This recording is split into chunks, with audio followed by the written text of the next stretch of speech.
జై శ్రీరామ్. శ్రీమాత్రే నమః. శ్రీ గురుభ్యో నమః.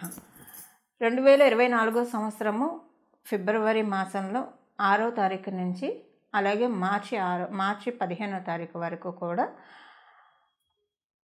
కుజ భగవానుడు మకర రాశిలో సంచారం జరుగుతూ ఉంది.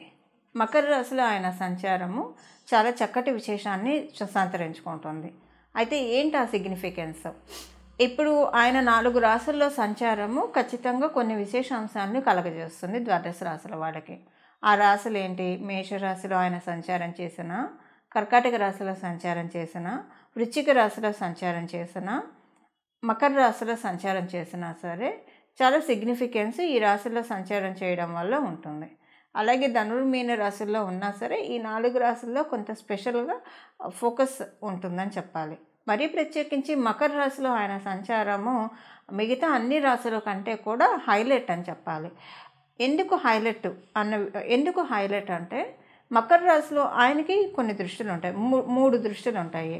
4వ స్థానం మీద దృష్టి పెడతాడు, 7వ స్థానం మీద దృష్టి పెడతాడు, 8వ స్థానం మీద దృష్టి పెడతాడు. మకర రాశిలో ఇప్పుడు ఆయన ఉండి 4వ స్థానం అంటే మేషరాశి మీద దృష్టి పెట్టాడు. మేషరాశి అంటే ఆయన స్వక్షేత్రము, అంటే ఆయన రాశిని ఆయన చూస్తున్నారు. అలాగే 7వ దృష్టితోటి కర్కాటక రాశిని చూస్తూ ఉన్నారు, 8వ దృష్టితోటి సింహరాశిని చూస్తూ ఉన్నారు. ఇప్పుడు ఆయన రాశి మీద ఆయన దృష్టి పెట్టడం చాలా మంచిది. అలాగే కాలపురుషుడి కుండలిలోంచి పరిశీలిస్తే ఈయన దశమ స్థానంలో సంచారము. ఎప్పుడైనా సరే మనకి పంచమహాపురుష యోగాలనే 5 మహాపురుష యోగాలు ఉంటాయి. కొన్ని గ్రహాలు ఈ పంచమహాపురుష యోగాన్ని మనకి ప్రసాదిస్తాయి. అవి కేంద్రాల్లో ఉన్న, కోణాల్లో ఉన్న, లగ్నం నుంచి కావచ్చు, చంద్రుడి నుంచి కావచ్చు, వాటిని మనం పంచమహాపురుష యోగాలు అంటాము.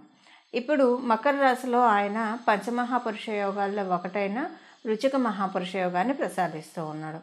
ఈ రుచిక మహాపురుష యోగము చాలా మంచి యోగము. అంటే ధీరత్వాన్ని మనకి కరేజ్ని ఇస్తుంది, లాడ్ ఆఫ్ కరేజ్ ఇస్తుంది, కాలిబర్ని ఇస్తుంది. ఏదైనా పని చేయాలంటే మనకి లోపల నుంచి ఆత్మస్థైర్యం ఒకటి కావాలి. ఆ పని చేయాలంటే మనకు ఒక సెల్ఫ్ డ్రైవ్ ఉండాలి. సెల్ఫ్ డ్రైవ్ ఉంటేనే దేనికి జంకకుండా బొంకకుండా మన పనులు మనం చక్కగా తీసుకొని వెళ్తాము. అలా చేయనిచ్చే ప్లానెట్ అలా ఎవరైతే చేస్తూ ఉంటారో, ఇప్పుడు చూడండి కొంతమంది చాలా డేర్ స్టెప్స్ వేస్తూ ఉంటారు, కానీ వాళ్ళకి అవి సక్సెస్ అవుతాయి. ఇప్పుడు కొంతమంది డేర్ స్టెప్స్ వేస్తారు, బొక్కబోర్లో పడతారు. కానీ కొంతమంది డేర్ స్టెప్స్ వేస్తే వాళ్ళకి అది సక్సెస్ రూట్ వెళ్తుంది. వాళ్ళని చూసే వాళ్ళు కొంచెం భయపడుతూ ఉంటారు, వాళ్ళ ఇంట్లో వాళ్ళు కావచ్చు, వాళ్ళ చుట్టుపక్కల ఉన్న వాళ్ళు కావచ్చు. ఇప్పుడు వీళ్ళు ఈ నిర్ణయం తీసుకున్నారు, ఇది కరెక్టా కాదా అని. కానీ వాళ్ళకి అది కరెక్ట్గా రూట్ అవుతుంది. ఎవరికి అలా కరెక్ట్గా రూట్ అవుతుంది? ఎవరికైతే మంగళుడి బలం బాగా ఉంటుందో వాళ్ళకి ఈ విషయం వర్తిస్తుంది. ఇప్పుడు ఇదంతా ఎందుకు చెప్తున్నానంటే, సహజ కాలపురుషుడు కుండలిలోంచి ప్రసాదించే ఈ రుచిక మహాపురుష యోగము ద్వాదశ రాశుల వాడికి కూడా ఏదో ఒక విషయంలో మంచి కరేజ్ ఇస్తుంది, మంచి డ్రైవ్ని ఇస్తుంది. అసలు ఏ విషయంలో డ్రైవ్ ఇస్తుంది, ఏ విషయంలో ఈ కరేజ్ అనేది ఉంటుంది ఇది మనం ద్వాదశ రాశుల వాళ్ళందరికీ కూడా విడివిడిగా తెలుసుకోవాలి. అలాగే ఎప్పుడైనా సరే దశమ స్థానంలో ఏ గ్రహం సంచారం చేసినా సరే దాన్ని మనం, అంటే అది ఉచ్చస్థానంలో ఉన్న, స్వక్షేత్రంలో ఉన్న, దాన్ని మనం సింహాసన యోగం అని కూడా చెప్తాము. ఈ మాసంలో, అంటే ఇప్పుడు మనం తీసుకున్న ఈ డేట్స్లో సింహాసన యోగం కూడా చాలా అప్లికేబిలిటీ ఉంది. మరియు ఇప్పుడు మనం తెలుసుకోవాల్సిన ఇంకొక విషయం ఏంటంటే, మకర రాశిలో ఆయన సంచారం జరుగుతూ ఉంది. ఆయన రాశి పక్కన రాశి అయిన కుంభరాశిలో మకర రాష్ట్రాధిపతి సంచారం జరుగుతూ ఉంది. అంటే వీళ్ళిద్దరికీ ఒక ఆచ్ఛాదన ఉంది. ఇప్పుడు ఈ పక్క రాశిలో ఉన్న వాళ్ళకి ఇప్పుడు చూడండి, మీ ఆఫీస్కి మీరు వెళ్ళినప్పుడు మీ పక్కనున్న కొలీగ్ గురించి మీకు ఎంతో కొంత ఐడియా ఉంటుంది. అలాగే మీ గురించి మీ పక్కనున్న కొలీగ్కి ఎంతో కొంత ఐడియా లేకుండా అయితే ఉండదు. సో అలాగనమాట ఈ రాశులలో ఈ గ్రహాలు పక్కన ద్విదాదశ రాశుల్లో ఉండడం అనేది ఇలాంటి ఫలితాన్ని కలుగజేస్తుంది. ఇప్పుడు కుజుడి నుంచి ద్వితీయంలో శనీశ్వరుడు ఉన్నాడు, శనీశ్వరుడి నుంచి వ్యయంలో ద్వాదశంలో కుజ భగవానుడు ఉన్నాడు. సో ఈ గోచర గ్రహస్థితుల రీత్యా కుజ భగవానుడు చాలా ఫైర్తో ఉన్నాడు, చాలా అగ్రెషన్తో ఉన్నాడు. మకర రాశి అంటే ఆయన చాలా హ్యాపీయెస్ట్ మోడ్లో ఉన్నాడు. ఈ హ్యాపీయెస్ట్ మోడ్లో ఉంటూ ద్వాదశ రాశుల వాళ్ళకి ఎలాంటి ఫలితాన్ని ప్రసాదించబోతున్నాడు? డెఫినెట్గా అందరికీ ప్లస్ పాయింట్సే ఉంటాయి. ఆ ప్లస్ పాయింట్స్ ఏంటి, ఏ విషయాల్లో ప్లస్ అనేది టూకీగా మనం ద్వాదశ రాశుల వాళ్ళందరికీ కూడా తెలుసుకుందాము. అలాగే మీ జన్మజాతకంలో రుచిక మహాపురుష యోగంతో మీరు పుట్టి ఉంటే కనుక ఇది మీకు ఇంకా ప్లస్ అవుతుంది, చాలా మంచి ప్లస్ అవుతుంది. లేదా ఇప్పుడు మీకు కనుక కుజమహాదశ జరుగుతూ ఉంటే, అంటే మంగళుడి దశ కనుక మీకు జరుగుతుంటే ఇప్పుడు ఈ ట్రాన్సిట్ నిస్సందేహంగా ఒక ప్లస్ అవుతుంది. దశానదుడు కాకపోయినా అంతర్దశల్లో అయినా కుజుడు మీకు ఇప్పుడు కుజమహాదశ కుజ అంతర్దశ జరుగుతున్నా ఇది మీకు ప్లస్ అవుతుంది. మీ జన్మజాతకంలో రుచిక మహాపురుష యోగం ఉన్నా ఇది ప్లస్ అవుతుంది. లేదా మీ జన్మజాతకంలో రుచిక మహాపురుష యోగం లేకపోయినా కుజుడు స్ట్రాంగ్గా ఉంటే కూడా మీకు ఇది వర్తిస్తుంది. ఈ యోగం ఇప్పుడు అంటే మిగతా వాళ్ళతో మనం పోలిస్తే కనుక ఇంకా కొంత 3 5 10 ఎక్కువగా మీకు యోగిస్తుందని అర్థము. ఇక మనము ఒక్కొక్క రాశి వాళ్ళకి ఒక్కొక్క రాశి వాళ్ళకి ఏ ఫలితాన్ని ఆయన ప్రసాదిస్తున్నాడు అన్న అంశాన్ని మనం తెలుసుకుందాం. సింహరాశిలో పుట్టిన వాళ్ళకి 6వ స్థానంలో జరుగుతూ ఉంది. మీకు కూడా పరిపూర్తి రాజయోగాన్ని ఇచ్చేది కుజ భగవానుడే. 6వ స్థానంలో ఆయన ఉచ్చ స్థానం తీసుకున్నాడు. చాలా మంచి ట్రాన్సిట్ ఇది. ఎవరితోటైనా ఇప్పుడు ఇన్నాళ్ళు గత సంవత్సరంలో మిమ్మల్ని ఎవరైనా సరే అపార్థం చేసుకొని ఉంటే అనవసరంగా అపార్థాలన్నీ కూడా ఈ సంవత్సరంలో ఇప్పుడు ఈ ట్రాన్సిట్లో తొలగిపోతాయి. ఒకవేళ కాలవశాత్తు మీరెవరినైనా అనవసరంగా అపార్థం చేసుకొని ఉంటే, ఎవరినైతే మీరు అపార్థం చేసుకున్నారో వాళ్ళు మీరు అపార్థం చేసుకున్నట్లు కాదు, చాలా మంచి అంటే మీరు అపార్థం చేసుకున్నట్లు కాదు అన్న విషయం కూడా ట్రాన్స్పరెంట్గా మీకు ఈ విషయం అర్థమవుతుంది. అంటే ఇప్పుడు 6వ స్థానంలో ఆయన ఉంటూ ట్రాన్స్పరెన్సీని కలగజేస్తూ ఉన్నారు. ఈ విషయాల్లో ట్రాన్స్పరెన్సీ చాలా బాగా ఉంటుంది. మీరు కనుక లోన్కి సంబంధించిన సెగ్మెంట్స్లో మీరు వర్క్ చేస్తూ ఉంటాయి. అంటే ఇప్పుడు కొంతమంది హౌసింగ్ లోన్స్ని డీల్ చేస్తూ ఉంటారు, మార్టగేజ్ లోన్స్ని డీల్ చేస్తూ ఉంటారు, వెహికల్ లోన్స్ని డీల్ చేస్తూ ఉంటారు. మీరు ఏదైనా లోన్స్ ఇప్పించే రంగంలో ఏమన్నా పనిచేస్తూ ఉంటే కనుక మీకు ఇది చాలా శుభ సమయం అనే చెప్పాలి. కొన్ని మంచి మార్పులు అంటే కాంపిటేటివ్ సక్సెస్ కుజభగవానుడు ఈ రాశిలో సంచారం చేసిన కాలంలో మీకు ప్రసాదించబోతూ ఉన్నాడు. సో కొంత మీరు ఎక్కువగా హార్డ్ వర్క్ చేస్తే కనుక ఇది మీకు తొందరగా సఫలీకృతం అవ్వడానికి అవకాశం చాలా బాగా ఉంది.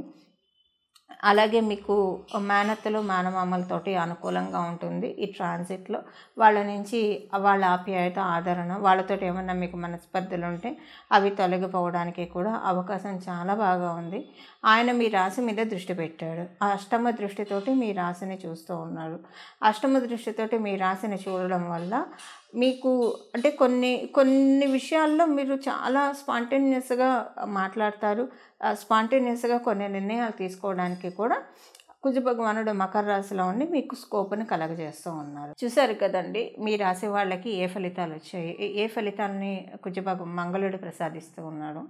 ఈ బలాన్ని పెంచుకోవడానికి ఆయన సహజంగా మకర రాశిలో కాలపురుషుడు కుండలిలోంచి 10వ రాశిలో ఆయన సంచారం చేస్తూ ఉన్నారు. కాబట్టి ఈ వారం అంతా ఈ ట్రాన్సిట్ అంతా కూడా ఆంజనేయ స్వామివారిని ఆరాధించడం చాలా చక్కటి శుభ ఫలితాలు ఇస్తుంది. ఆంజనేయ స్వామివారిని భజే వాయుపుత్రం అనే నామంతో ఆయన ఆలయానికి వెళ్ళి ఆయన ఆలయం చుట్టూ కూడా ఈ నామాన్ని మనసులో అనుకుంటూ ప్రదక్షిణం చేయడం వల్ల చాలా చక్కటి శుభ ఫలితాలు వస్తాయి. ఆయన వాయుపుత్రుడు. శనీశ్వరుడు తత్వం కూడా వాయుతత్వము. ఎందుకంటే ఇప్పుడు శనీశ్వరుడు గురించి నేను ఎందుకు చెప్తున్నానంటే మకర రాశికి అధిపతి ఆయనే కాబట్టి. సో కుజుడు యోగాన్ని ప్రసాదించినా సరే శనీశ్వరుడు కూడా దానికి ఆమోద ముద్ర వేయాలి. ఆయన ఆమోద ముద్ర వేయాలంటే ఆయన తత్వంతో మనం హనుమంతుడిని పూజించాలి. ఆయన తత్వం వాయుతత్వం కాబట్టి హనుమంతుడిని భజే వాయుపుత్రం భజే వాయుపుత్రం భజే వాయుపుత్రం అని మీరు మనసులో నిర్విరామంగా కూడా తలుచుకోవచ్చు అండి. చాలా మంచి శుభ ఫలితాలు ఉంటాయి. అలాగే మీకు ప్రదక్షిణాలు గుడికి వెళ్ళి ప్రదక్షిణాలు చేసినా కూడా ఈ నామంతో చాలా చక్కటి శుభ ఫలితాలు వస్తాయి. రోజు కనీసం వీలుంటే కనుక 3 సార్లు హనుమాన్ చాలీసా చదువుకోండి, చాలా మంచిది. హనుమాన్ చాలీసా చాలా సన్మంగళాన్ని మన జీవితంలో నిస్సందేహంగా తెచ్చిపెడుతుంది. చాలామంది దిష్టి దోషాలు, నరదిష్టి, నరపీడ, గ్రహపీడ ఇలాంటివి అంటూ ఉంటారు. ఇలాంటి వాటన్నిటిలోంచి మనల్ని గట్టెక్కించే సులభమైన చాలీసా ఏదైనా ఉందంటే అది నిస్సందేహంగా హనుమాన్ చాలీసా. ఎందుకంటే ఆయన తోకతోటి జాడించి కొడతాడు. దుష్ట శకునాల్ని కావచ్చు, దుస్వప్నాల్ని కావచ్చు, నరదిష్టిని కావచ్చు, గ్రహ పీడన కావచ్చు, ఆయన తోకతోటి కొడతాడు కాబట్టి అవేవి కూడా మన దరికి రాకుండా ప్రొటెక్ట్ చేస్తూ ఉంటాడు. అంటే మనం హనుమంతుడి యొక్క ప్రొటెక్షన్‌లో ఉంటాము. ఇది ప్రతిరోజు కూడా 3 సార్లు చదువుకుంటే మంచిది హనుమాన్ చాలీసా. ఇప్పుడు ప్రత్యేకించి మీరు ఎలాగోలా టైం చూసుకొని 3 సార్లు అంటే మాక్సిమము ఒక అంటే బాగా ఫ్లూయెంట్‌గా వచ్చిన వాళ్ళకైతే కనుక ఒక 8 మినిట్స్ అలా సరిపోతుంది. రాని వాళ్ళకైతే మేబీ ఒక 15-20 నిమిషాలు పడుతుంది. ఒక రోజులో 15-20 నిమిషాలు మన కోసం మనం కేటాయించుకోవాలి. మన కోసం మనం కేటాయించుకోవడం అంటే భగవంతుడి ప్రార్థనకి కేటాయించాలి. ఇలా హనుమంతుడికి మీరు ఇప్పుడు కనుక ప్రార్థన చేస్తే మళ్ళీ వచ్చే సంవత్సరం వరకు కూడా నరదిష్టి, నరపీడ ఇలాంటివేం లేకుండా కాపాడబడటానికి చాలా చక్కటి అవకాశం ఉంటుంది. మంగళం. నమో భగవతే వాసుదేవాయ.